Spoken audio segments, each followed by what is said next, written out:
मैं आनंदी बांग योग पथ के इस चैनल में आप सबका स्वागत करती हूँ। एक लंबे ब्रेक के बाद अब मैं फिर से यहाँ पर अपलोड करने आ गई हूँ। तो अब चलिए, आज मैं आपको yoga in pregnancy for normal delivery 3rd semester, ये 1st 2nd में भी कर सकते हैं, तो वो हम देखते हैं।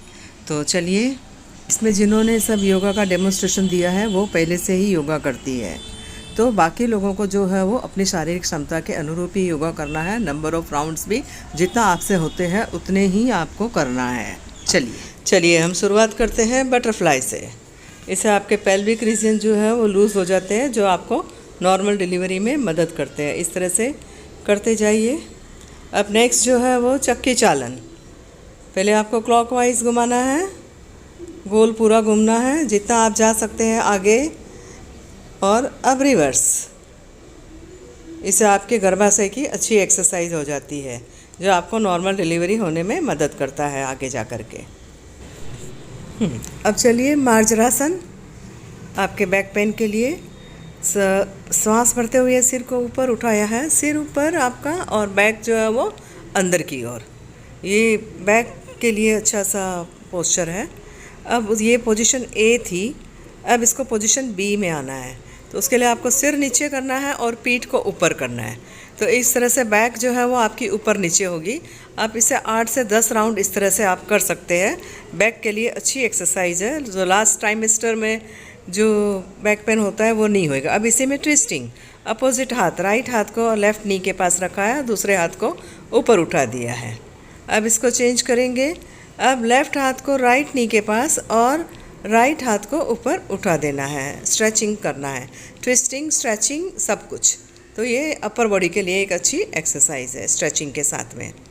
अब इसके बाद त्रिपाद मार्जरासन। मार्जरासन पोजीशन में एक पैर को उठा के सीधा 90 डिग्री उठा के थोड़ी देर तक होल्ड करना है, 10 काउंट तक। अब दूसरे पैर को उठाइए और 10 काउंट तक होल्ड कीजिए। एक अच्छा सा स्ट्रेचिंग आएगा आपका लोअर बॉडी में। Now the squat. अगेन इससे आपके पेल्विक मसल्स जो है वो खुल जाते हैं। बस बिल्कुल धीमे धीमे करना है, 8 से 10 राउंड। पहले 3-4 राउंड से स्टार्ट करना है। अब now the next is Ushtrasana. आपका शरीर जो है वो ऊंट की भांति टेढ़ा मेढ़ा हो जाता है, पूरे शरीर में blood circulation. Next balancing tree posture. एक पैर सीधा रहेगा नीचे और दूसरा पैर बेंड करके थोड़ी देर इस पोजीशन में रहना है।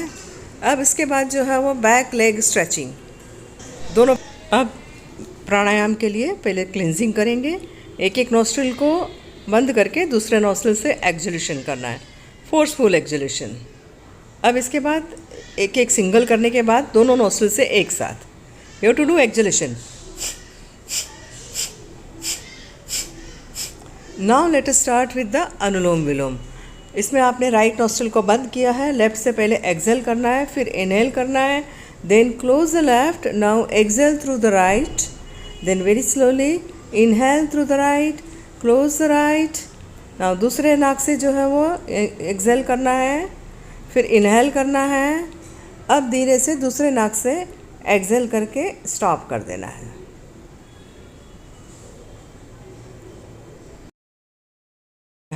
स्टॉप। रिलैक्स करना है।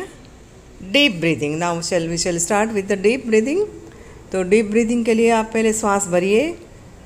आपको 1 2 3 4 काउंटिंग तक भरना है और 1 2 3 4 5 6 तक निकालना है। अगेन 1 2 3 4 तक इनहेल करना है और 1 2 3 4 5 6 तक आपको निकालना है। इस तरह से 3 राउंड 4 राउंड जितना आप आसानी से कर सकती है उतना राउंड आप कीजिए।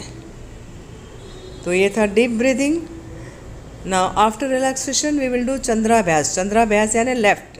तो आपको राइट नोस्ट्रिल को बंद करना है, लेफ़्ट से श्वास निकालना है और लेफ़्ट से ही लेना है। बिल्कुल धीमे धीमे करना है। लेफ़्ट से श्वास निकालिए, लेफ़्ट से लीजिए। इस तरह से 5-6 राउंड आप कर सकते हैं। ये कूलिंग वाला है, तो इससे आपको शरीर में जो है वो कूलिंग मिलेगी। You will feel the cooling. Last के ट्राइमेस्टर में बहुत गर्मी लगती है, तो इस तरह से आपको ठंडक मिल सकती है। तो ये चंद्राभ्यास था। थोड़ा रिलैक्स कीजिए, हर प्राणायाम के बाद में एक बार रिलैक्स कीजिए। अब नेक्स्ट प्रैक्टिस जो है हम करेंगे शीतली। ये भी कूलिंग वाला है। जीभ को निकालना है, फोल्ड करना है और जीभ के ऊपर से आपको हवा को सक करके निगल जाना है। अगेन फोल्ड किया है, हवा को सक करना है और निकल जाना है। Now the next is Sheetkari. Sheetkari के लिए दांतों को बंद करके दांतों के पोरों से हवा को सक करना है और उसको निगल जाना है। ये भी ठंडक देने वाला प्राणायाम है। तो ये सभी प्राणायाम से आपको ठंडक मिलेगी। इसके बाद नेक्स्ट हम भ्रामरी करेंगे। आंखें और कान को बंद कर लेंगे और फिर श्वास भरेंगे और उसके बाद में भ्रमर ध्वनि को करेंगे, हमिंग भी साउंड।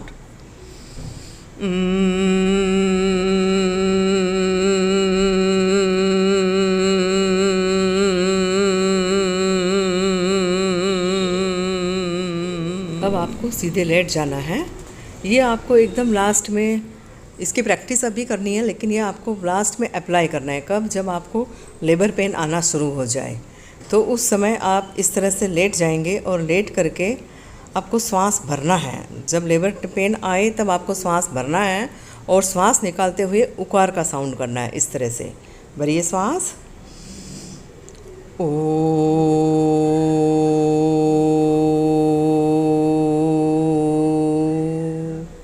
इस समय पूरा फोकस आपका जो है वो स्टमक के ऊपर रहेगा।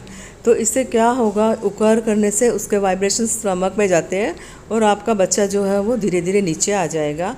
और इस तरह से आपको जो है वो नॉर्मल डिलीवरी और क्विक, थोड़ी जल्दी, मतलब नॉर्मल भी होगी और जल्दी भी हो जाएगी ये करने से।